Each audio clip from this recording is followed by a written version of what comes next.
사람들 가운데 이루어질 하느님 뜻의 나라 천상의 책 1권. 사람들로 하여금 질서와 그 본연의 위치와 창조된 목적에로 돌아오게 하시는 부르심. 하느님의 뜻의 작은 딸 루이사 피카레타 지음. 40장. 천국의 천사들과 성인들의 영광이 되하여. 그런데 사랑하올 예수님께서 나와의 신비스러운 혼인식을 올리시고 새로운 생활 수칙들을 일러주신 그날로부터 내게 넘치도록 아낌없이 부어주신 다정다감한 사랑에 대해서 내가 어떻게 제대로 서술할 수 있겠는가. 그분께서는 참으로 자주 내 영혼을 천국으로 데리고 가셔서 복된 영들이 어미로우신 하느님 대전에 영광과 감사를 드리며 끊임없이 부르는 찬미가를 듣게 해 주셨다. 그래서 나는 하느님 안에서 여러 합창단의 천사들과 다양한 지위의 성인들을 보았는데 그들은 모두 하느님의 신성에 잠겨 있었고 하느님께서는 말하자면 그 모두를 당신 신성으로 흡수하시어 당신 안에 하나 되게 하시는 것 같았다. 하느님의 옥좌 주위를 둘러보니 태양보다 훨씬 더 밝은 굉장히 반짝이는 빛들이 많이 보이는 것 같았고 이는 하느님 성삼위께서 공통으로 지니고 계신 무한한 본질 고유의 모든 속성과 능력들을 놀랍도록 나타내 보이며 알려주는 것이었다. 이 외에도 내가 깨달은 바는 복된 영들은 때로는 전체로 때로는 하나하나 계속적으로 그 모든 빛들의 비추임을 받으면서 한편으로는 이 빛 안에서 또 이 빛에 의해 기뻐서 어쩔 줄 모른다는 것. 그럼에도 그들은 결코 하느님에 대한 완전한 이해에는 이르지 못한다는 것이었다. 왜냐하면 피조물인 인간의 정신으로는 홀로 창조되지 않고 불가해한 존재인 하느님을, 하느님의 어미와 무한성과 거룩함을 영원 무궁세에 이르도록 결코 이해할 수 없기 때문이다. 그런데 내가 보고 이해한 바에 의하면 천사들과 복된 이들은 그 빛의 비추임을 받아서 하느님의 능력들을 나누어 받게 되었다는 것이다. 우리가 대낮의 햇빛 속에 있으면 그 빛살에 휩싸일 뿐 아니라 열도 받게 되는 것과 마찬가지로 천국의 천사와 성인들도 영원한 태양이신 하느님 대전에서 그 영원한 빛에 휩싸여 하느님을 닮게 되는 것이다. 그러나 여기에는 차이가 있다. 하느님 안에 내재하는 모든 것은 원래부터 본성상 그분의 것이니 본질적으로 무한한 것이지만 천사들과 복된 이들이 지니고 있는 모든 것은 그들의 능력에 따라 하느님의 은총에 참여함으로써 얻게 된 유한한 것이기 때문이다. 따라서 창조되지 않은 무한하고 영원한 태양이신 하느님께서는 당신 자신을 조금도 잃지 않으시면서 전적으로 내주시지만 피조물인 인간은 전체에서 일부분만을 받는 것이다. 그래서 인간이 닮게 되는 영원한 태양은 그 인간 안에서 크기가 아주 작아진 태양인 것이다. 그러나 내가 방금 쓴 것을 보니 아무래도 너무 터무니없는 말같이 여겨진다. 저 복된 천상에서는 알아들은 것을 우리네 한정된 언어로는 도저히 표현할 수가 없는 것이다. 말하자면 이해한 것에 대한 관념 내지 생각은 있는데 그것을 사실대로 전할 수 있는 어휘나 표현력이 없다는 것이다. 그러므로 영혼이 잠시라도 몸을 벗어나서 저 복된 나라로 옮겨졌다가 정말 감옥이라고 할 수 있는 제 몸속으로 돌아오고 나면 하늘나라에서 보고 이해한 일체를 말로 표현할 수는 없으나 그가 알게 된 것에 대한 인상만은 머릿속에 고스란히 박혀 있다고 말할 수 있겠다. 영혼이 거의 아무런 행위를 하지 않았다 하더라도 하느님께서 그를 천상 고향으로 데려가셔서 알려주시고자 하신 것에 대한 인상은 받아 가지고 왔기 때문에 그는 마치 굉장한 연극 공연을 방금 보고 나서 서투른 종알거림으로라도 그 감상을 표현하지 못하는 아기와도 같은 것이다. 깊이 감명을 받은 것들에 대해서 할 말이 매우 많건만 결국 한마디도 못한 채 얼굴을 붉히면서 완전히 입을 다물고 마는 아기 말이다. 나 역시 글로 적으라는 명령을 받지 않았다면 분명히 입을 다물고 말았을 터이다. 왜냐하면 아무래도 터무니없는 말로 표현하는 것 외에는 다른 방법을 모르기 때문이다. 그래도 이야기를 계속해 보면 나는 종종 그 복된 고향에서 내 사랑하는 신랑이신 예수님과 함께 천사들과 성인들의 합창단 사이를 이리저리 거닐곤 하였다. 그들은 한 덩어리가 되어 갓 혼인한 우리를 애워싸고 호위하면서 혼인 계약을 맺은 우리의 기쁨에 참여하였다. 그것은 마치 우리의 기쁨을 함께하기 위하여 그들 자신의 기쁨은 제쳐놓은 것 같았다. 그러자 예수님께서는 성인들에게 나를 가리켜 보이시면서 이 영혼은 내 은총에 응답한 덕분에 내 사랑의 승리와 기적이 된 영혼이다 하고 말씀하셨고, 그 다음 천사들에게는 보아라, 이 영혼에 대한 나의 사랑이 모든 것을 이겼다 하고 말씀하셨다. 그런 후 예수님은 나를 영광스러운 자리에 앉게 하셨는데 그것은 그분께서 미리 나를 거기에 합당한 자가 되도록 해주신 자리였다. 그리고 그분은 내게 말씀하셨다. 이것이 아무도 앗아갈 수 없는 내 영광의 자리이다. 그때 나는 이제 다시는 지상에 돌아가지 않겠구나 하고 생각하였다. 하지만 유감스럽게도 이를 거의 확신하고 있었을 때에 예수님께서 한번 손짓하시자 순식간에 나는 다시 이 몸속에 갇히고 말았던 것이다. 41장 천상 고향을 떠나 육신이라는 감옥에 갇혀 살아가야 하는 견딜 수 없는 고통과 쓰라림. 지상적인 모든 것은 천상적인 것과 비교하면 정말이지 부패한 무엇으로밖에 보이지 않았으니 그런 나에게는 영이 육신 안에 머물러 있어야 한다는 것이 이만저만한 고통이 아니었다.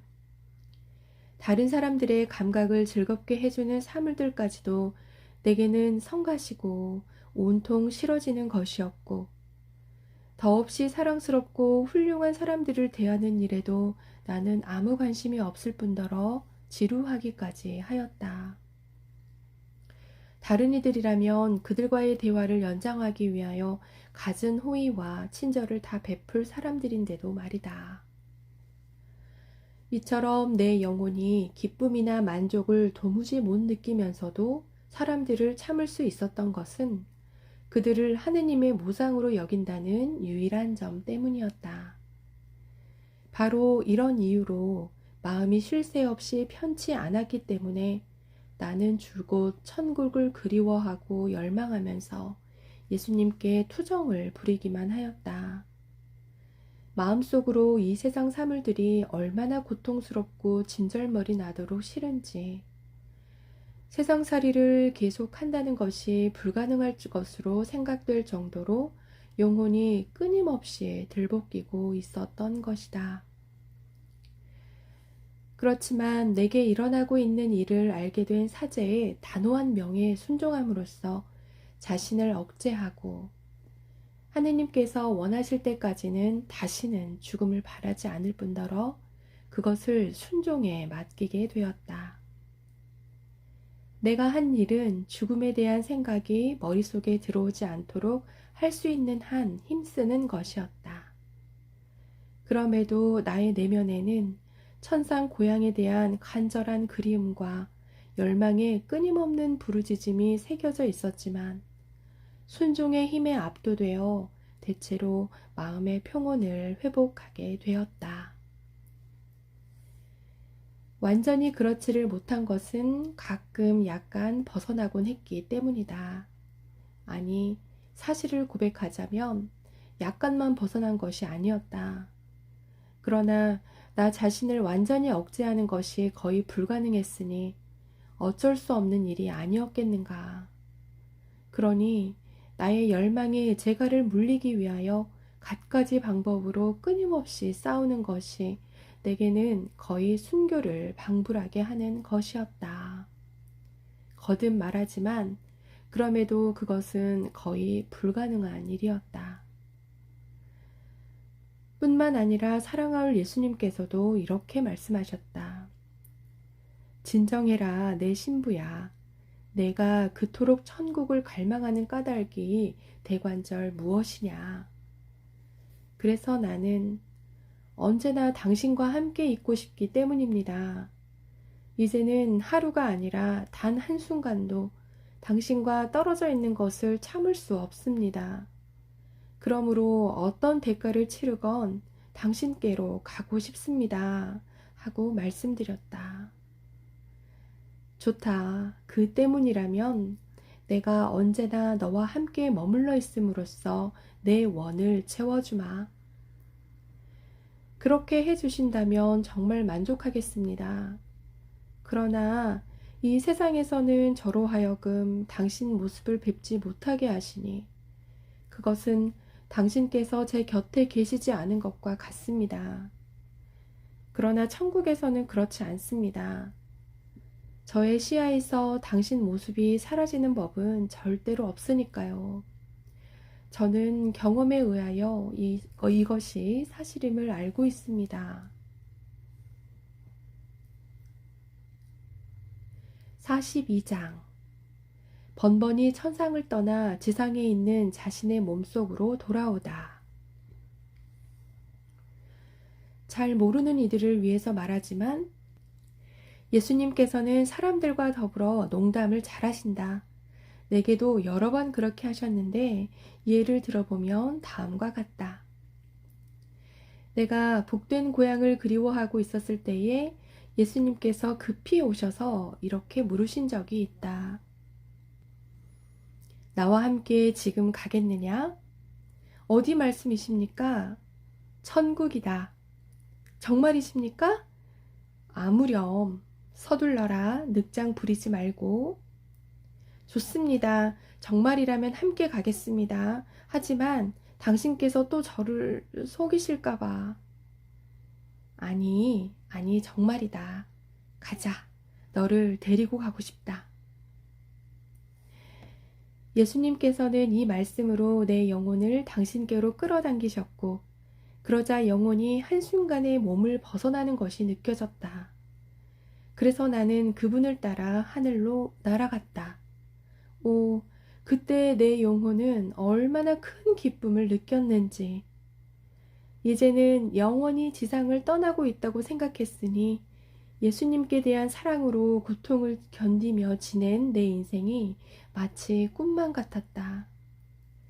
하늘의 가장 높은 곳에 이르자 복된 이들의 감미로운 노래가 이미 귓가에 울려오고 있었다. 그래서 나는 그 복된 곳으로 바로 인도해 달라고 졸랐는데 예수님은 서서히 속력을 늦추면서 시간을 끌기 시작하시는 것이었다. 이를 보면서 그분과 함께 과연 천상 고향으로 들어가고 있는 것인지 마음속에 불현듯 의심이 솟았다. 그래서 이번에도 예수님께서 내게 농담을 하신 것이 아닐까 싶어져서 이를 확인하려고 몇 번 이렇게 여쭈었던 것이다. 사랑하올 예수님, 빨리 가십시다. 어인 연유로 속력을 늦추십니까? 그러자 그분은 보아라, 바야흐로 멸망하려고 하는 저 죄인을. 다시 지상으로 내려가자. 가서 저 영혼을 참회의 길로 이끌자. 어쩌면 회개할지도 모른다. 그에게 자비를 베푸시도록 내 영원하신 아버지께 같이 기도하자. 너는 그가 구원되기를 바라겠지? 그러니 지상에 좀 더 머물러 있어라. 나로 하여금 많은 핏값을 치르게 한 영혼 구원을 위해서라면 너는 어떤 고통도 받을 준비가 되어 있지 않느냐. 예수님의 이 말씀에 나는 나 자신을 그리고 하늘을 날아다니고 있다는 사실과 복된 이들의 찬미가 소리를 들었던 일은 다 잊은 채 그분께 이렇게 대답하였다. 예, 그렇습니다. 주님께서 저 영혼을 구해주시기만 한다면 무슨 고통이든지 원하시는 대로 다 받을 준비가 되어 있습니다. 그러자 예수님께서는 순식간에 나를 그 죄인 곁으로 데려가 주셨다. 그리하여 우리는 그를 회개시키려고 갖은 방법을 다 써보았고 이 회개의 은총에 굴복하도록 하려고 그의 정신이 납득할 만한 언변으로 구원받아야 할 이유를 제시하기도 하였다. 그러나 불행히도 우리의 바람은 헛되이 끝나고 말았으니 예수님께서는 매우 슬퍼하시면서 내게 말씀하셨다. 내 신부야, 이 사람이 받아 마땅한 고통을 내가 대신 떠안지 않겠느냐? 이 고통을 받기 위하여 내가 내 몸속으로 다시 들어가면 하느님의 의노가 풀릴 수 있고 그러면 내가 그에게 자비를 베풀 수 있다. 내가 이미 보았듯이 그는 우리의 말이나 설득에 조금도 동요되지 않았다. 이제 우리에게 남은 방법은 그가 받을 고통을 대신 받는 것뿐이다. 이것이야말로 하느님 정의가 받은 모욕을 보상하고 죄인으로 하여금 회개의 은총에 굴복하게 하는 가장 힘있는 수단이다. 예수님의 이 말씀과 이에 대한 나의 동의로서 나는 다시 몸속으로 돌아오게 되었다. 그런데 내가 몸과 접촉하는 순간에 겪었던 고통은 도저히 말로 다 할 수 없는 것이었다. 다만 이렇게 말하는 것으로 그치겠다. 즉, 몸은 마치 더 이상 영을 받아들일 수 없다는 듯이 뻣뻣하게 뻗어 있는 데다가 모든 부위가 팽팽하게 부어 있었고 영은 짓눌려 찌부러지고 쇠진하여 생명이 없는 느낌이었고 혼을 밖으로 내보내려고 하나 그렇게 하지도 못하는 것 같았다. 그러니 그때 내가 겪은 것에 대해서는 홀로 예수님만이 증인이시니 그분만이 나의 영육이 견딘 그 혹독한 고통을 이야기해 주실 수 있을 터이다. 그렇지만 하느님께서는 찬미 받으소서. 고통의 며칠이 지났을 때에 예수님께서 이미 회개하여 영혼의 구원을 얻게 된 그 죄인을 내게 보여주시면서 나만큼 너도 기쁘겠지? 하고 물으셨던 것이다. 나의 대답은 물론 예, 그렇습니다. 였다. 어쨌든 예수님은 이와 같은 농담을 얼마나 자주 하셨는지 모른다. 어떨 때는 나를 천국으로 데려가신 지 얼마 안 되어 이렇게 말씀하시는 것이었다. 내 신부야, 너는 고해사제로부터 나와 함께 갈 허락을 받는 것을 잊었다. 이제 그 명령을 받기 위해서 내 몸속으로 돌아갈 필요가 있다. 그래서 나는 이렇게 여쭈었다.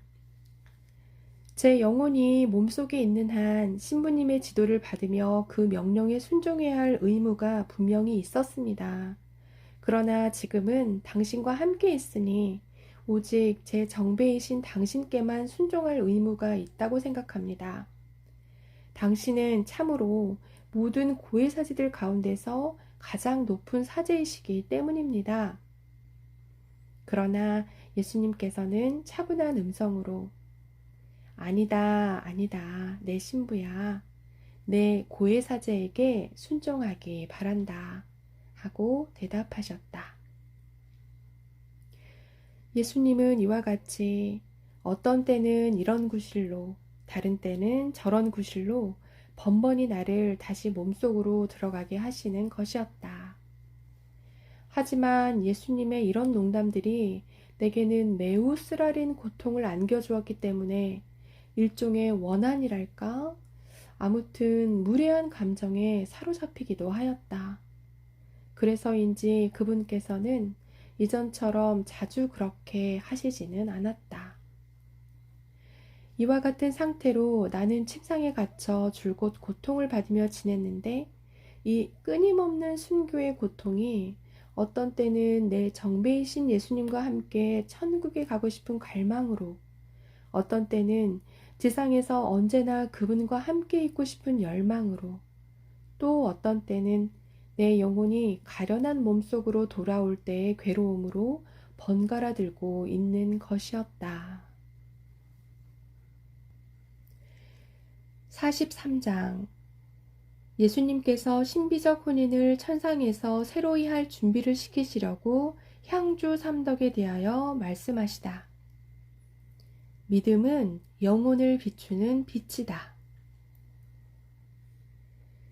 그렇게 3년이라는 기간이 지난 후에 어느 날 아침, 마침내 예수님께서 내게 친절하게 알려주신 사실이 있으니 그것은 지상에서 맺으신 나와의 혼인을 성부와 성령의 승인하에 모든 천상 주민들 앞에서 새로이 하기를 원하신다는 것이었다. 그런즉 이 특별한 은총에 대해 잘 준비하라고 일러주셨으므로 나는 힘 닿는 데까지 모든 것을 행하여 철저히 준비하려고 노력하였다. 그러나 실상 나의 선의 그림자에 불과한 것을 행하기에도 너무나 보잘것없고 합당하지 않은 인간이기에 지고하신 창조주께서 친히 개입하셔서 내 영혼을 거룩하게 정화시켜 주시기를 간절히 청하였다. 그렇게 하지 않고서는 내가 해야 할 바를 도저히 할 수 없었을 것이다. 내가 이 은총을 받게 된 것은 복되신 동정 마리아의 탄생 축일 전야였는데 이 일이 이루어진 경위는 다음과 같다. 그날 아침 나의 기도에 대한 응답으로 언제나 사랑하는 예수님께서 큰 열성을 가지고 오셔서 친히 나를 준비시켜 주셨다. 그리고 무엇 때문인지 모르겠지만 일정한 간격을 두고 왔다 갔다 하기 시작하셨다. 사실 서둘러 오셔서 믿음에 대한 말씀을 해주시고는 즉시 나를 혼자 있게 하시는 것이었다. 그분께서 그 말씀을 하시는 동안 믿음의 생명이 내 안에 부어지는 느낌이어서 영혼이 예수님의 말씀을 듣기 전에는 매우 거칠고 어수선했던 영혼이 하느님 안으로 사무쳐 들어갈 수 있을 정도로 완전히 단순해지고 있었다.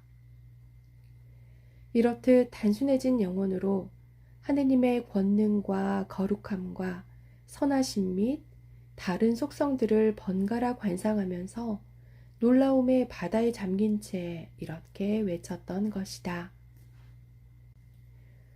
전능하신 하느님, 당신의 전능 앞에서 녹아 없어지지 않을 전능이라는 것이 과연 있겠습니까? 하느님의 지고하신 거룩함이여, 얼마나 숭고한 것이건 다른 어떤 거룩함이 당신의 거룩함 앞에 감히 나타날 수 있겠습니까? 그런 다음 나의 비참 속으로 내려가서 바람에 휩쓸려 사라지는 안개의 그림자와도 같은 나의 허무와 세속적인 사물들의 허물을 보았고, 나라는 존재야말로 아주 하찮은 벌레가 조금만 힘을 써도 죽여 없앨 수 있는 먼지 묻은 미생물에 지나지 않는다는 것을 깨달았다. 내가 그런 존재라는 것을 알게 되자 지극히 어미로우신 하느님 대전에 다시는 감히 나설 엄두가 나지 않았다. 하지만 그분의 무한한 선하심이 자석처럼 나를 잡아당기셨으므로 그 선하심에 잠긴 채 영혼의 환호가 터지는 것이었다. 오, 나를 당신께로 잡아당기시는 하느님 안에는 얼마나 한없는 거룩함과 권능과 자비가 깃들어 있는지, 마찬가지로 얼마나 한없는 선하심이 있는지, 내가 이 말을 하는 것은 그 거룩함이 하느님을 완전히 애워싸고 그 권능이 그분을 온통 떠받치며 그 자비가 그분의 전적인 동인이었고 그 선하심이 그분의 안팎과 주위를 완전히 활기차게 하면서 권능과 자비를 키우는 것 같았기 때문이다. 그러나 이분의 이 속성들을 개별적으로 하나하나 생각하면서 알게 된 것은 그 각각이 동일한 가치를 지니고 있다는 것. 그럼에도 인간의 정신이 그 전체를 이해하거나 헤아리는 따위의 일은 불가능하다는 것이었다. 내가 이 숭고한 생각에 잠겨 있을 때에 예수님께서 다시 오셔서 그리스도인들의 희망에 대해서 말씀하셨는데 이 말씀을 시작하기 전에 우선 다음과 같이 말씀하셨다. 신앙을 가지려면 믿을 필요가 있다. 믿음이 없다면 신앙도 있을 수 없다. 인간의 맨 위쪽에 있는 머리가 그의 모든 행동을 끌어가는 것처럼 다른 모든 덕행들의 정상에도 믿음이 있어야 그 모두를 질서정연하게 끌어갈 수 있다. 그러나 머리에 시력을 잃은 눈이 붙어 있다면 어둠이나 혼란을 피해갈 수 없다. 완전히 멀어버린 눈이 인간의 행동을 이끌고자 한다면 멀쩡한 눈으로는 결코 가지 않았을 곳으로 인간을 몰아간다. 이와 같이 믿음이 없는 영혼도 거듭거듭 곤두박질치기 십상이다. 시력이 모든 인간 행동의 인도자이듯이 믿음은 영혼을 비추는 빛이다. 신앙이 없고서는 영원한 생명에 이르는 여정을 따라갈 수가 없는 것이다. 그런데 신앙을 가지려면 무엇보다도 먼저 신앙의 씨앗의 좋은 품질 및 씨앗의 발육이라는 세 가지 요소가 필요하다. 씨앗은 신앙의 대상에 관한 정보를 입수함으로써 우리 안에 뿌려진다. 사람이 어떤 것에 대해서 먼저 좀이라도 알고 있지 않으면 그것을 생각할 수 없음에 틀림없기 때문이다. 이를 뿌리는 사람은 우수한 신앙의 씨앗이 그 내부에 있는 사람이어야 한다. 그가 신앙에 손색이 없는 사람이라면 뿌리는 씨앗도 참 신앙의 씨앗일 것이기 때문이다. 만일 그것이 누군가에 의하여 왜곡된 것이라면 그 근본마저 부실한 거짓 씨앗일 것이다. 그리하여 신앙 대상에 대한 잘못된 정보, 즉 부정확한 정보에 관한 불신이 우리 안에 일어나게 된다면 마땅히 수상쩍은 신앙 대상으로 여겨야 할 것이다. 일단 신앙의 씨앗과 이 씨앗의 품질이 우량하다는 것이 확인되면 싹트고 자라서 성공적인 성숙에 이르도록 가꿀 필요가 있다. 그럴 때 진리에 대한 깊은 확신을 가지게 되기 때문이다.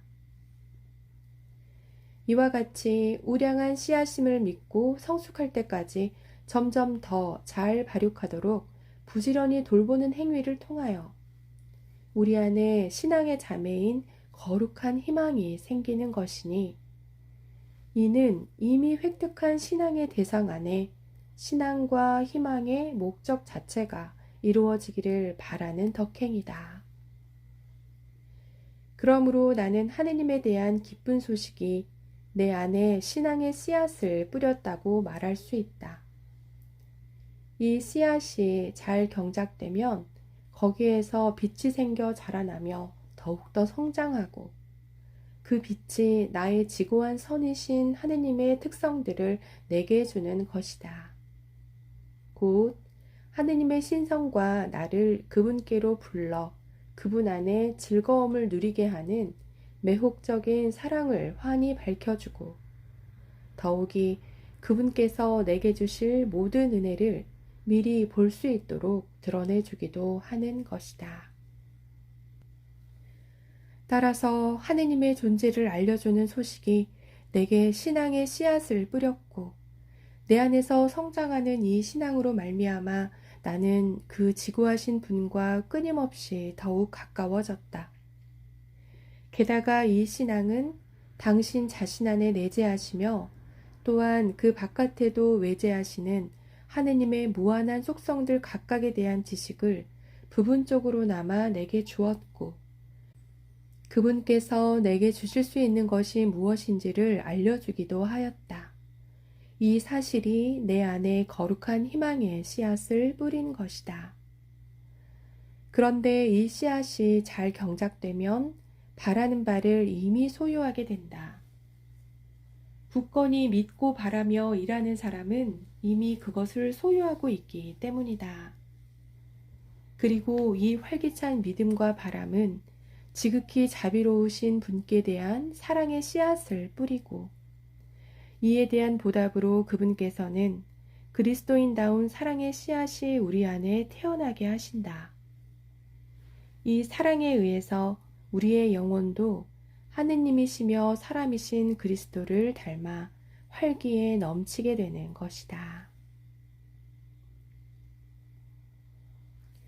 44장 희망에 대하여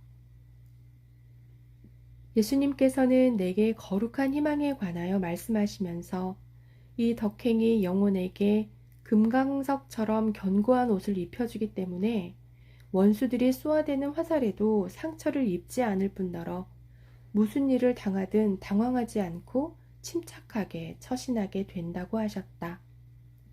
왜냐하면 이와 같은 영혼은 무슨 일이 일어나든지 그 모든 것이 우리의 지고한 선이신 하느님의 안배로 말미암아 온 것을 익히 알고 영적으로 차분하게 받아들이기 때문이다. 오, 희망이라는 미덕을 입고 있는 영혼은 얼마나 아름다운지. 그는 자기 자신을 믿지 않고 그가 사랑하는 분을 온전히 신뢰하고 그분께만 의탁하는 것으로 보인다. 이 신뢰와 의탁에 의하여 더할 수 없이 단순하고 현명하게 극히 사나운 원수들과 싸워 자기의 격정을 지배하는 여왕이 된다. 내적인 모든 것이 그처럼 잘 정돈되어 있기 때문에 예수님마저 그 지배력에 반하실 정도이다. 그러므로 예수님께서는 이 영혼이 그분 안에서 희망을 가지고 일함으로써 모든 장애와 시련을 더욱 용감하고 굳센 불굴의 힘으로 이겨내는 것을 보시고 새로운 은총과 도움과 지원을 아끼지 않으신다. 이제 말하지만 예수님께서는 희망에 대한 가르침을 주시면서 나의 지성에 매우 밝은 빛을 비추어 주셨지만 이내에 사라지셨다. 그러나 나는 온통 이 빛에 잠겨서 이 덕행에 관한 것들을 열심히 생각하고 있었다. 내가 이 덕행에 대하여 깨달은 바를 어떻게 다 말할 수 있겠는가? 다만 모든 덕행들은 영혼을 아름답게 꾸미지만 이들은 일단 발화되어 자라가면 갈수록 더욱더 하느님께 밀착하는 저 씨앗을 스스로 가지고 있지 않기 때문에 희망의 영혼에게 내 하느님께로 다가가거라. 그분께서 너를 비추어 주실 것이다. 하느님 가까이로 오너라. 그러면 너를 깨끗하게 해 주실 것이다. 등이라고 말한다는 것만 이야기하겠다. 그러므로 믿음은 더욱 커지고 순결은 천상적인 티없음을 얻게 되는 것이다. 이 씨앗, 희망이 없으면 언제나 믿음이 흔들리고 다른 모든 덕행에도 항구하지 못하게 되는 반면 영적으로 드높이 올라가면서 희망을 따르면 제자리에서 움쪽도 하지 않는 저 산들처럼 모든 덕행이 늘 확고하고 견실해진다. 거룩한 희망을 입고 있는 영혼은 또한 험악한 날씨나 장렬하는 태양, 드센 강풍, 눈사태로 인한 홍수로 노도같이 범람하는 호수와 강과 바다 따위 그 무엇에도 영향을 받지 않는 드높은 산맥처럼 확고부동하다. 더욱이 희망이라는 옷을 입고 사는 영혼은 시련이나 유혹이나 가난 때문에 손상을 입지도 않는다. 그런 사람은 이렇게 혼잣말을 하는 것이다. 나는 예수님께 신뢰와 희망을 두고 있으니 무엇이든지 참을 수 있고 모든 고통을 견디며 모든 것을 이룰 수 있다. 그러므로 거룩한 희망은 영혼으로 하여금 거의 무엇이나 할 수 있을 만큼 능하고 확고하고 패할 줄 모르고 실제적으로 불변적인 인간을 만든다. 언제나 사랑하올 예수님께서 이 영혼을 보시고 최후까지 항구한 인내심을 주시어 영원한 하늘나라를 차지하게 해 주신다. 그러면 영혼은 모든 믿음과 희망을 내던지고 그의 가장 크고 영원한 선의 끝없는 바다에 온 존재로 뛰어들게 된다. 45장 사랑에 대하여. 내가 거룩한 희망의 무한한 바다에 잠겨 있을 때에 예수님께서 다시 나타나셔서 사랑에 관해 말씀해 주셨다. 믿음과 희망과 사랑은 각각 다른 덕행이지만 그 가운데서 사랑은 가장 빼어난 덕행이고 이것이 믿음과 희망과 결합하여 오직 하나의 덕행과 같이 된다. 예수님께서는 이렇게 말씀하셨다. 사실 내가 잠시 불을 바라보면서 주의하여 고찰해 보면 서로 결합되어 있는 이 세 가지 덕행에 대해서 어렴풋하게나마 곧 그 개념을 얻게 될 것이다. 불이 붙으면 가장 먼저 우리 눈에 띄는 것은 그 주위를 온통 환하게 비추는 빛이다. 이는 내가 세례성사를 통하여 그리스도 신자들에게 부어주는 믿음을 표상한다.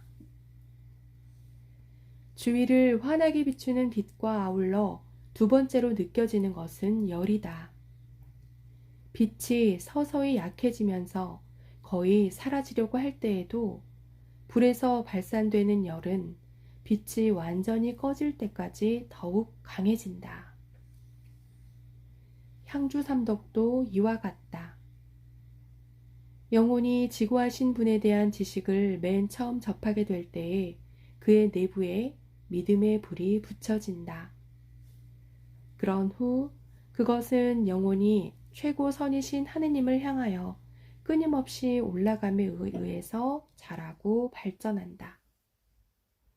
이로 인하여 인간에 대한 하느님의 각 속성에서 무한히 솟아나는 총명의 빛을 얻게 된다. 그러면 인간은 위대한 선이신 하느님을 얻을 수 있다는 확신을 주는 이 살아있는 믿음의 찬란한 빛을 받아 신앙의 대상을 간절히 열망하게 된다. 그러므로 그토록 큰 상급을 얻는 데에 가장 합당한 길을 찾아 희망으로 부푼 가슴으로 아침부터 저녁까지 산 넘고 또 산 넘어 모든 골짜기와 더없이 광활한 들판들을 지나간다. 호수와 강들을 건너 깊고 끝없는 바다를 항해하면서 몇 달이고 몇 년이고 여행하기를 그치지 않는다. 이는 오직 한 가지의 목적 때문이니 하느님의 은혜를 얻을 뿐만 아니라 바로 하느님을 차지하기 위하여 그렇게 하는 것이다. 하느님을 소유하기에 이르는 이 활기찬 열망, 믿음과 희망이라는 두 자매와 결합된 이 열망을 일컬어 사랑이라고 하는 것이다.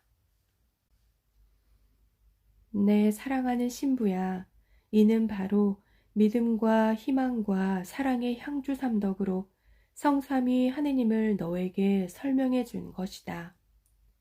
너는 내 마음 안에 안정되고 지속적인 거처를 마련하여 성삼위께 내어드림으로써 머지않아 틀림없이 하느님을 영원히 차지하게 될 것이다. 그리고 예수님께서는 잠깐 간격을 두신 후 다시 나타나셔서 말씀을 계속하셨다. 내 신부야, 믿음이 영혼의 시력인 빛이라면 희망은 믿음이 보는 저 선들을 얻도록 영혼에게 힘과 열망을 주는 믿음의 양식이다.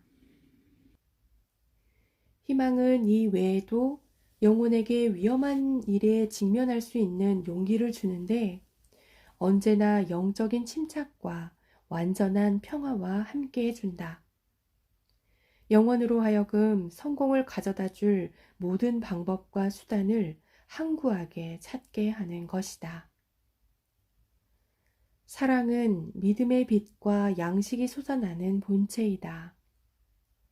이것이 없으면 믿음이나 희망이 있을 수 없는 것이다. 이는 불이 없으면 빛이나 열이 있을 수 없는 것과 꼭 마찬가지다. 사랑은 고통을 달래주는 향유처럼 어디든지 퍼지고 스며들면서 믿음이 보는 것과 희망의 열망을 성숙시킨다.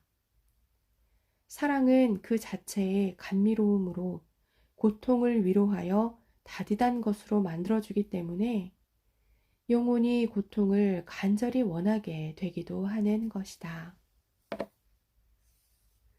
따라서 참 사랑을 소유하고 있는 영혼은 하느님께 대한 사랑 안에서 또 그 사랑을 위해서 일하면서 자기 주변에 하느님 자신에게서 풍겨나오는 천상 향기를 퍼뜨린다. 그러니 다른 모든 덕행들은 말하자면 독자적이고 내성적이지만 빛과 열과 매우 그윽한 향기를 발산하는 본체인 사랑은 위로의 향유로서 모든 사람 안에 방향 효과 이상의 것을 부어 넣을 뿐만 아니라 그것이 하느님께 대하여 가지는 한없는 사랑 때문에 모든 이의 마음들을 녹여 하나로 결합시키기도 한다.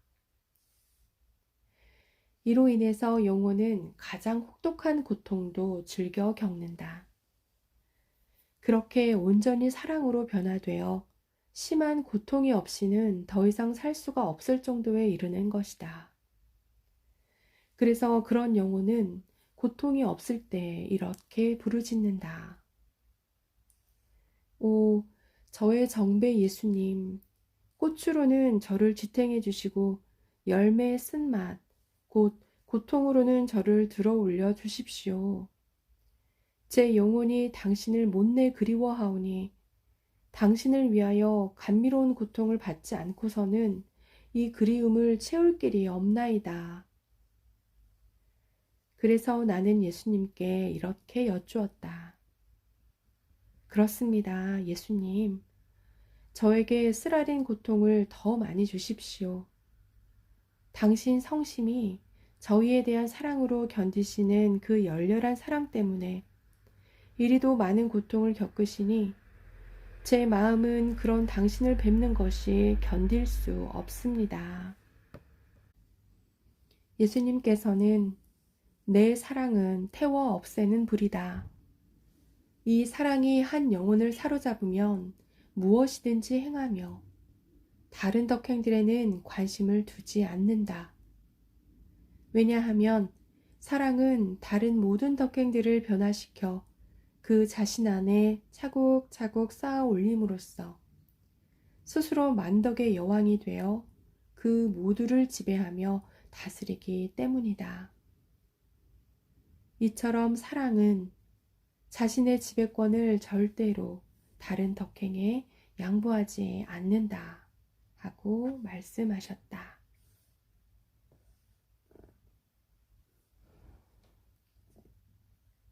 46장 천상 혼인을 위한 마지막 준비.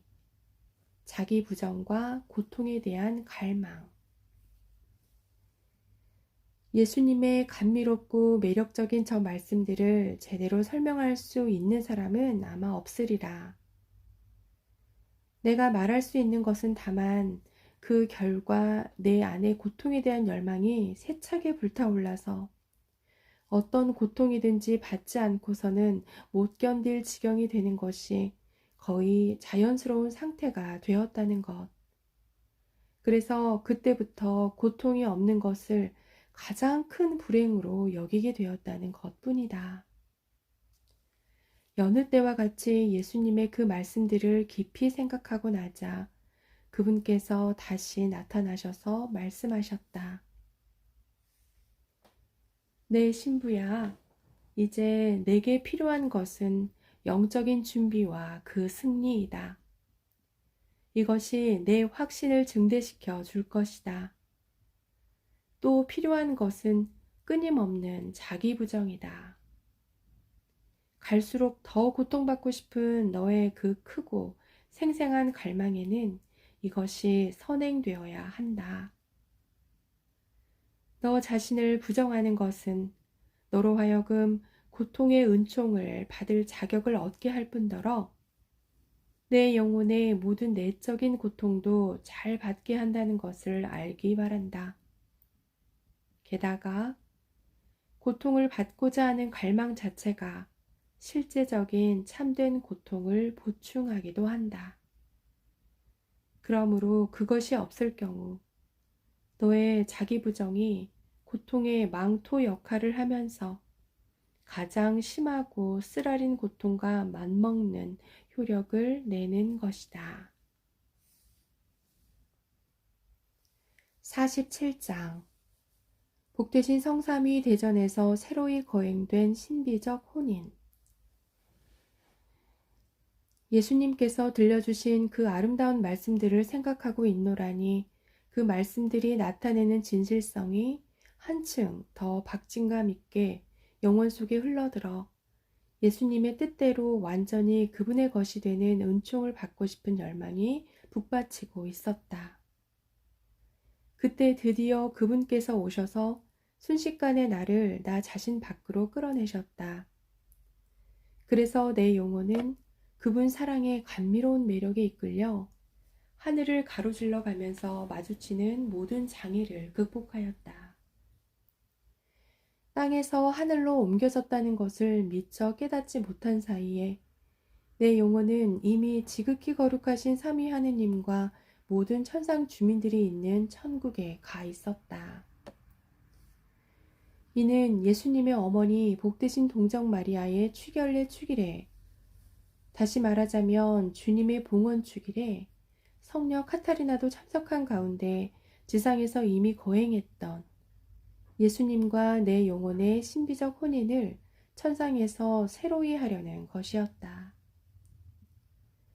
역시 복되신 동정 마리아의 탄신 축일인 오늘은 예수님께서 성삼위의 승인을 얻으시려고 흰색과 빨간색과 녹색의 아주 값진 보석들로 장식된 반지를 꺼내시어 성부께 드렸고, 성부께서는 이 반지를 축복하신 후 당신 외아들에게 돌려주셨다. 그리하여 성령께서는 내 오른손을 잡아주시고 예수님께서는 그 넷째 손가락에 반지를 끼워 주셨다. 이어서 성삼위께서 한 분씩 차례로 내게 입맞추시며 특별 강복을 베풀어 주셨다.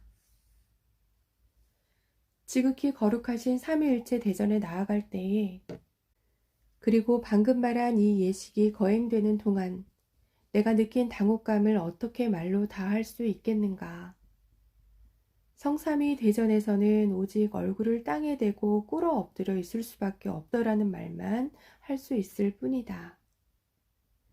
내 영혼의 신랑이신 예수님께서 일어나서 성삼위 대전으로 곧장 나아가라고 용기를 북돋아 주시지 않았다면 그렇게 꿇어 엎드린 채 오래도록 마냥 있었을지도 모른다.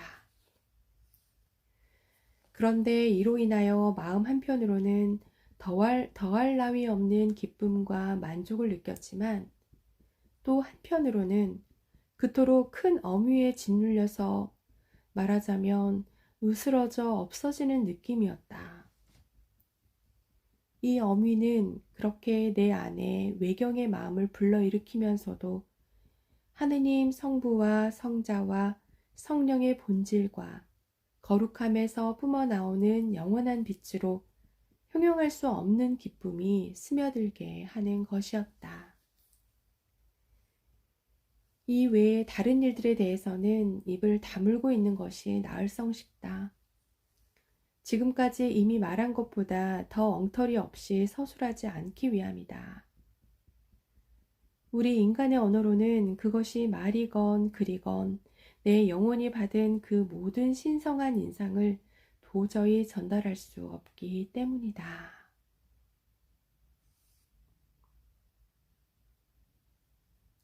48장 영혼 안에 내재하시는 성삼위께서 하느님의 뜻을 선물로 주시다.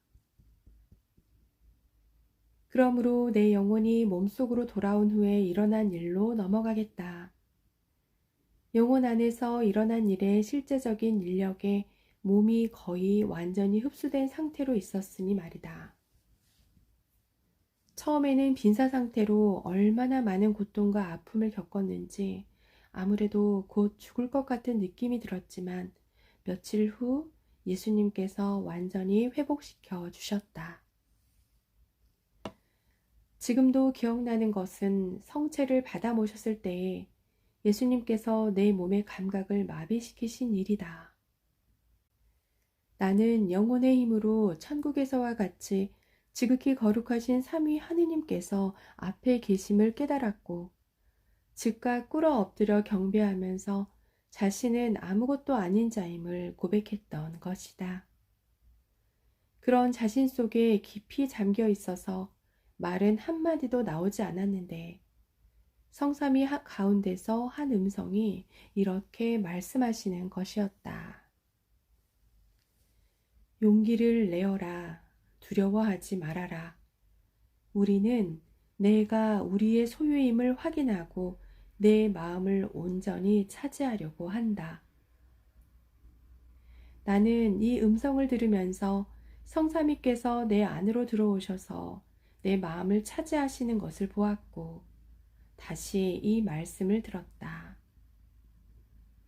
우리는 이제 내 마음 안에 변함없고 영구적인 우리의 거처를 잡았다.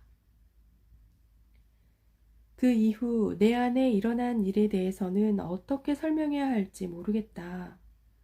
왜냐하면 내가 하느님이 된 느낌이었기 때문이다.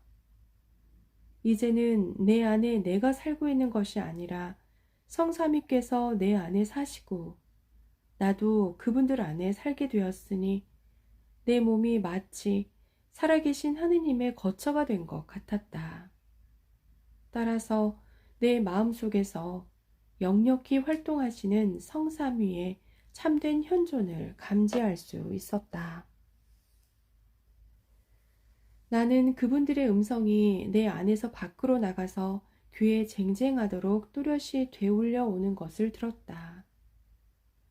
그 모든 일이 흡사 나란히 붙어있는 옆방에 사람들이 있어서 그들 사이의 대화가 전부 똑똑히 들리는 것과 같이 일어났다. 방이 그만큼 가까운 데다 소리가 방을 넘어 울려오기 때문이었다. 그러자 예수님께서 말씀하시기를 내가 필요할 때는 언제든지 나의 밖이나 다른 어디가 아니라 나 자신 안에서 참으로 내 마음 깊은 곳에서 당신을 찾으라고 말씀하셨다. 과연 그때부터 나는 언제나 내 마음 안에서 그분을 찾아 만나곤 하였다. 또 내가 나 자신 밖에 나가 있을 경우에도 예수님을 부르면 곧바로 응답해 주셨고 마치 두 사람이 서로 대화를 나누듯이 큰 소리로 말씀하셨다. 그러나 가끔 내 안에 너무 깊이 숨어 계셔서 그분의 말씀이 도무지 들리지 않는 경우도 있었다. 그럴 때면 한참 동안 아무리 그분을 부르며 찾아도 내 안에서 움직이거나 말씀하시는 기척이 느껴지지 않기 때문에 나는 대담하게도 그분을 찾아 하늘과 땅과 바다를 두루 돌아다니곤 하였다. 그렇게 열띤 상태로 돌아다니거나 또 다른 때에는 불타는 그리움으로 눈물을 흘리며 예수님을 잃고 말았다는 말할 수 없는 고통에 휩싸여 있으면 예수님께서 내 마음속에서 이렇게 말씀하시는 것이었다.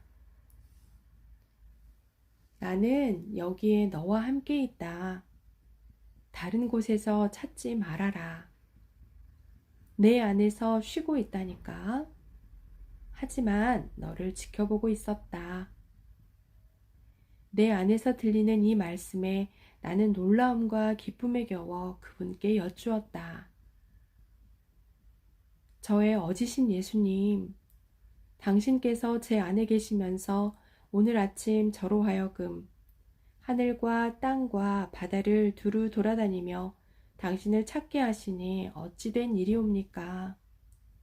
적어도 나 여기 있다 고만 말씀해 주셨다면 계시지도 않는 곳에서 찾노라고 이처럼 기진맥진할 지경이 되지는 않았을 텐데. 보십시오. 다디단 저의 선 제 생명이시여. 제가 얼마나 지쳤는지 보십시오. 이제는 힘이 다 빠져 기절할 것 같습니다. 부디 저를 당신 팔에 안아 주십시오. 정말 죽겠습니다. 그러자 예수님께서는 그 한없는 사랑으로 나를 팔에 안으시며 떠받쳐 주셨다. 이와 같이 나를 안아주시는 것은 쉬게 하시려는 것이었지만 그것은 간혹 있는 일이었고 대체로는 내가 잃어버린 힘을 되찾게 하시려는 것이었다. 또한 그렇게 내 안에 숨어 계신 예수님을 부득이한 사정으로 찾고 있으면 그분께서 내 안에서 모습을 보여주신 다음 내 마음 밖으로 나오실 때도 있었다. 그러나 그분께서 나오신 순간 더 이상 예수님이 아니라 분명히 성삼위께서 보이는 것이었다. 이 성삼위께서는 우선 무척 귀여운 새 아기들의 모습으로, 다음에는 하나의 몸에 머리가 셋인 모습으로 나타나셨는데 각각 독특한 아름다움과 완전한 매력을 지니고 계셨다. 그 순간의 내 기쁨을, 특히 이 새 아기들을 내 팔에 안았을 때의 만족감을 도대체 어떤 말로 표현할 수 있겠는가? 내가 번갈아가며 입맞춤을 드리자 그들도 차례로 내게 입을 맞추셨고 한 아기와 또 한 아기는 내 오른쪽 어깨와 왼쪽 어깨에, 나머지 아기는 바로 내 가슴 쪽에 기대어 계시는 것이었다. 이와 같이 이 아기들과 함께 즐기고 있는 동안 하느님께서 지금까지 피조물에게 베풀어 주신 이 가장 경탄스럽고도 놀라운 일 가운데서도 나의 놀라움은 더욱 증대하고 있었으니 이 세 아기 중 한 아기만 보고 있는 순간에도 그 한 아기 안에서 셋을 다 볼 수 있었고 반대로 세 아기를 한꺼번에 보면 셋이 하나가 되는 것이었다. 더욱 기묘하게도 팔에 한 아기를 안거나 세 아기를 동시에 다 안거나 그 무게가 똑같은 것이었다. 한 아기만 안고 있어도 그 체중이 셋을 동시에 안았을 때의 무게와 같았던 것이다. 또한 이들 각각에 대해서 내가 느끼는 사랑도 셋 모두에 대한 것과 같은 정도였는데 그것은 각자가 혼자서도 셋이 동시에 끌어당기는 것과 같은 매력으로 나를 끌어당기셨기 때문이다. 이 아기나 저 아기나 그 끌어당기는 방식이 하나이기에 매력도 하나였던 것이다. 이쯤 와서 보니 입 다물고 그냥 넘어갔을지도 모를 일들에 대해서 꽤 상세하게 많은 말을 한 것 같다. 하지만 나로서는 내 영적 지도자의 명령에 순종하지 않을 수 없으니 이야기를 계속할 작정이다. 49장 세 번째 혼인, 십자가의 혼인. 다시 우리의 이야기로 돌아가면 예수님께서는 당신 순환에 대하여 다음과 같이 즐겨 말씀하시면서 내가 기꺼이 당신 생애를 본받을 마음이 되게 하시려고 힘쓰셨다. 내 신부야, 우리가 이미 거행한 혼인 외에 또 하나의 혼인이 남아있는데 이는 십자가의 혼인이라고 일컫는 것이다. 내가 알아두어야 할 것은 십자가와 접목되어 힘차고 튼튼해진 덕행들은 감미롭고도 사랑스러운 것이 된다는 사실이다. 내가 지상에 오기 전에는 곤괴, 치욕, 고통, 가난, 질병 및 갖가지 고난의 십자가가 영락없는 부끄러움과 불명예로 간주되었지만 내가 다 겪은 후에는 그 모든 것이 나와의 접촉으로 말미암아 신성하고 거룩한 것이 되었으므로 그 모양을 바꾸어 감미롭고 즐거운 것이 되었다. 그중 어떤 것을 겪을 은혜를 받게 된 사람은 이를 큰 영예로 여기게 된 것이다. 일이 이렇게 된 것은 그 영혼이 나의 제복인 고난을 입음으로써 하느님의 자녀가 되었기 때문이다. 십자가의 외관만을 보고 멈춰 서고 마는 사람들에게는 정반대의 현상이 일어나기에 이를 극심한 고통으로 여기면서 몹시 싫어하고 불평해 대기 마련이다. 자기에게 부당한 것이 주어진 것처럼 받은 까닭이다.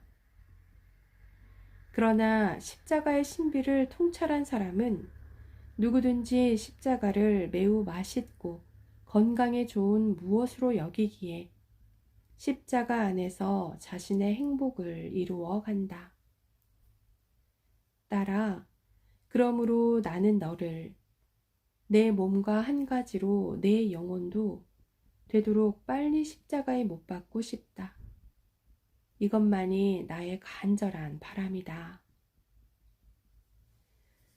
예수님께서 이렇게 말씀하시는 동안 나도 그분과 함께 십자가에 못 박히고 싶은 큰 열망이 마음속에 부어지는 것을 느꼈고, 그래서 제 사랑이신 예수님, 어서 저를 당신과 함께 십자가에 못 박아 주십시오 하고 거듭거듭 청하였다.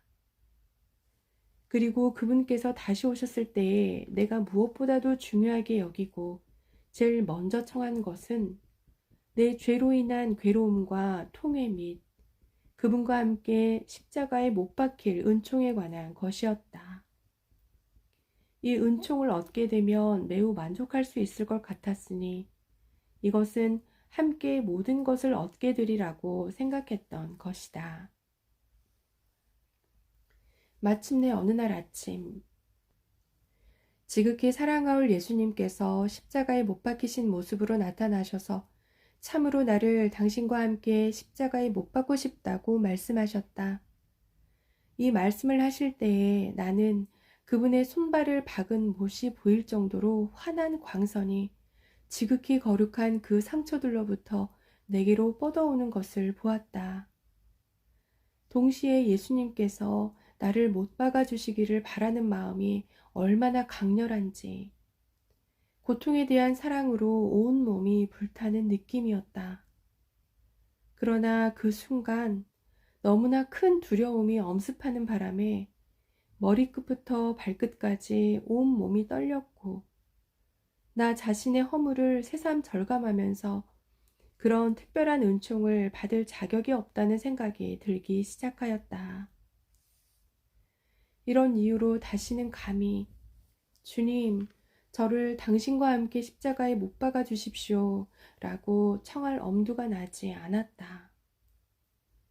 그러는 사이에 예수님께서는 그 희귀한 은총을 주시려고 나의 동의를 기다리고 계시는 것 같았다. 나는 한동안 갈등에 잠겨 있었는데 한편으로는 그 은총을 청하고 싶은 크나큰 열망이 영혼 깊은 데서 솟아나고 또 한편으로는 그럴 자격이 없다는 생각이 지워지지 않기 때문이었다. 나의 본성이 두려움에 쌓여 뒤흔들리며 떨고 있는 통에 그렇게 해달라고 예수님께 선뜻 청할 수가 없었던 것이다. 내 영혼이 이런 상태에 있을 때에 사랑하올 예수님께서 나로 하여금 그 은총을 받아들이도록 지혜로운 방법으로 촉구하셨다. 따라서 예수님의 뜻이 무엇인지를 알게 된 나는 용기를 모아 그분께 말씀드렸다. 예, 주님, 십자가에 못 박히신 제 사랑, 거룩한 정배이신 예수님, 저도 당신과 함께 십자가에 못 박힐 은총을 마침내 허락해 주시기를 빕니다. 동시에 당신께서 제게 주실 그 은총이 겉으로는 아무 표시가 나지 않게 해 주시기를 빕니다. 예, 그렇습니다. 당신의 모든 고통과 아픔을, 당신의 상처들을 빨리 주시되 그 어떤 것도 다른 이들의 눈에는 띄지 않게 하시고 오직 주님과 저만이 볼 수 있게 해 주십시오. 그리하여 그 은총이 내게 허락되었으니 십자가에 못 박히신 예수님께로부터 뿜어져 나오는 빛살들이 못들과 함께 지체 없이 내 손발을 꿰뚫으며 상처를 내었고 더욱 찬란한 또 하나의 빛살이 창과 함께 내 심장을 꿰뚫었던 것이다. 그 행복한 순간에 내가 체험한 크나큰 기쁨을, 동시에 다른 모든 아픔을 능가하는 그 아픔을 대체 어떤 말로 표현할 수 있겠는가? 내가 느낀 그 평화와 기쁨과 고통은 좀 전에 나를 사로잡고 있던 두려움과 전율만큼 큰 것이었다. 손발과 심장의 통증이 어찌나 극심한지 벌써 임박한 죽음이 느껴질 정도였으니 손발의 각 상처 속에서 못이 움직이는 것이 느껴지고 뼈가 으스러져 산산조각이 나는 것 같았다. 그럼에도 불구하고 이 상처들은 형언할 수 없도록 감미로운 기쁨을 주기도 하더라는 점을 강조하지 않을 수 없다. 고통으로 곧 죽을 것만 같은데 놀랍게도 크나큰 원기와 힘이 전해지는 것도 동시에 느낄 수 있었으니 고통 그 자체가 생명을 떠받치는 힘이 되어 나를 죽지 않게 했던 것이다. 뿐만 아니라 외적으로 아무 상처도 드러나지 않았지만 신체적으로는 그 극심한 아픔이 고스란히 느껴지고 있었고 그러므로 고해사제가 찾아와서 순종을 명하며 신경수축으로 뻣뻣해진 내 팔의 마비를 풀어주려고 했을 때에 특히 십자가에 못 박히신 예수님께로부터 나온 빛살과 못과 창에 찔린 상처 부위들은 그야말로 죽음 같은 고통을 일으키는 것이었다. 정신을 잃게 했을 정도로 극심한 이 고통이 상당히 완화된 것은 사제가 순종의 이름으로 즉시 가라앉으라고 명령한 직후였다. 오, 거룩한 순종의 기적이여. 너는 내게 가장 중요한 것이 되었도다. 우리의 자매인 죽음과의 힘겨운 싸움 속에서 단말마의 고통을 느낄 때마다 너 순종은 얼마나 자주 이를 가라앉히며 즉시 생명을 돌려주곤 했는지. 그런즉 솔직히 말하자면 이 고통들이 사제의 명령에 순종하여 다소 완화되지 않았다면 나는 그의 권위에 복종하지 않았을지도 모른다. 죽음의 밥이 된 영혼을 그 소나기에서 빼앗을 만큼 큰 권능을 당신 사제들에게 주신 주님께서는 언제나 찬미 받으소서. 그러한 권능이 오로지 주님의 더욱 큰 영광과 영혼들의 구원을 위한 것이 되기를 바랍니다. 여기서 또 한 가지 밝혀야 할 점은 내가 죽음 같은 수면 상태에서 깨어났을 때는 위에서 말한 상처들이 몸의 어디에도 보이지 않은 반면 다시 의식을 잃어버리면 내게 찍혀 있는 예수님의 상처들을 분명히 볼 수 있었다는 점이다. 바로 십자가에 못 박히신 예수님의 상처들이 말하자면 내 손발과 심장에 날인되어 있는 듯 했던 것이다. 이제까지 말한 것은 오직 십자가의 혼인과 내가 최초로 십자가에 못 박히는 고통을 겪었던 일에 관한 것뿐이었다. 그 이후 여러 해에 걸쳐 일어난 수없이 많은 일들을 하나하나 전부 되새겨 볼 수는 없기 때문이다. 하지만 글로 적으라는 명령을 받은 이상 내게 가장 깊은 영향을 끼친 중요한 일들에 대해서, 즉 앞에서 말한 십자가 고통과 관련하여 내가 1899년까지 겪은 일들에 대하여 되도록 진솔하게 말해보고자 한다. 50장 참된 통회의 은총을 받다.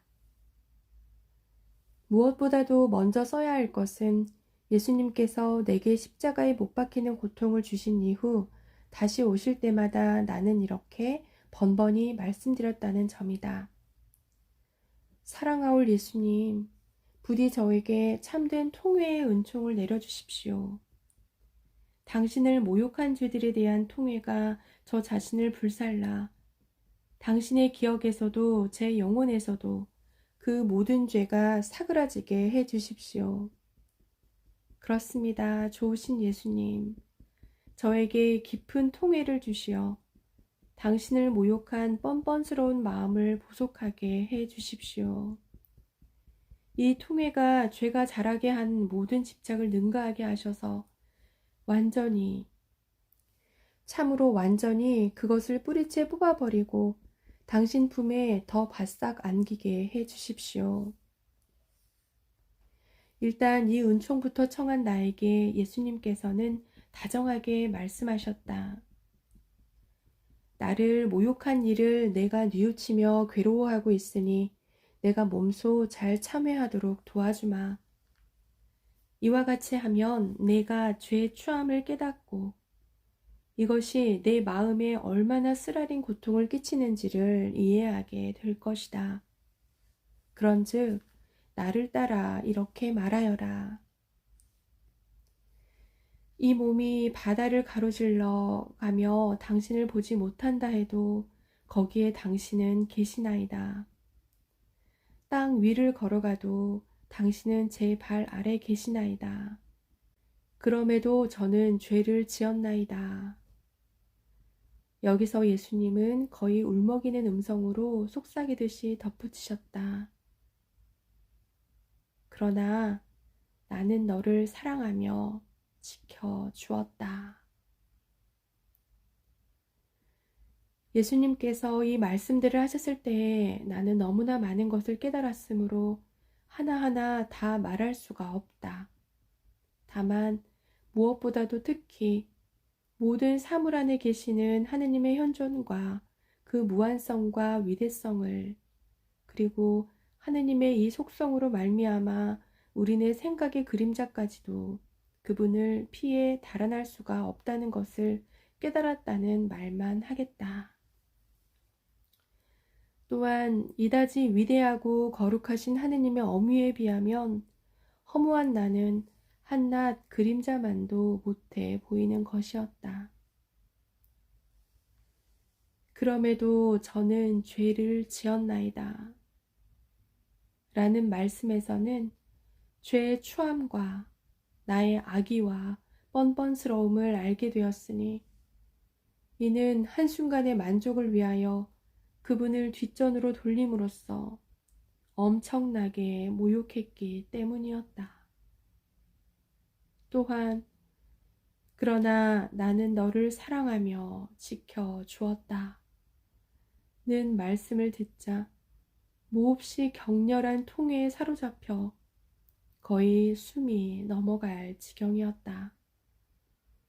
왜냐하면 내가 하찮은 쾌락을 그분보다 앞세움으로써 그분을 모욕하고 거의 돌아가시기까지 하는 순간에도 그분께서는 나를 한없이 사랑하신다는 것을 깨달았기 때문이었다.